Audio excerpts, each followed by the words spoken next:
మనం చూస్తున్న స్టార్స్ లో కొన్ని ఇప్పుడు లేవు. మీరు రాత్రి ఆకాశంలో చూస్తున్న చుక్కలు అన్ని ఇప్పుడు అక్కడే ఉన్నాయి అనుకుంటాం కదా. కానీ నిజం ఏంటంటే మనం చూస్తున్న కొన్ని స్టార్స్ ఇప్పటికీ చనిపోయి ఉండొచ్చు. ఇది ఎలా అంటే లైట్ స్పీడ్ గురించి విని ఉంటారు. లైట్ కి కూడా ట్రావెల్ చేయడానికి టైం పడుతుంది. ఎగ్జాంపుల్ కి మన దగ్గర ఉన్న క్లోజెస్ట్ స్టార్ సిస్టమ్ ఆల్ఫా సెంటౌరీ నుండి లైట్ మన ఎర్త్ కి రావడానికి ఆల్మోస్ట్ 4 ఇయర్స్ పడుతుంది.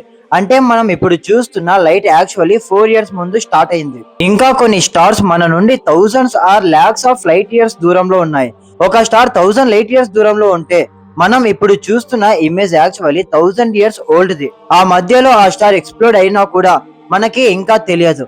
ఎందుకంటే ఈ ఇన్ఫర్మేషన్ లైట్ రూపంలో ఇంకా మన దగ్గరికి రాలేదు. సింపుల్ గా చెప్పాలంటే మనం రాత్రి చూస్తున్న ఆకాశం మనకి ప్రెసెంట్ కాదు, అది ఒక టైం మిషన్ లాంటిది. మనం పాస్ట్ ని చూస్తున్నాం. సో నెక్స్ట్ టైం ఆకాశంలో స్టార్స్ ని చూస్తే గుర్తుపెట్టుకోండి, మీరు గడిచిపోయిన హిస్టరీని చూస్తున్నారు అనేసి.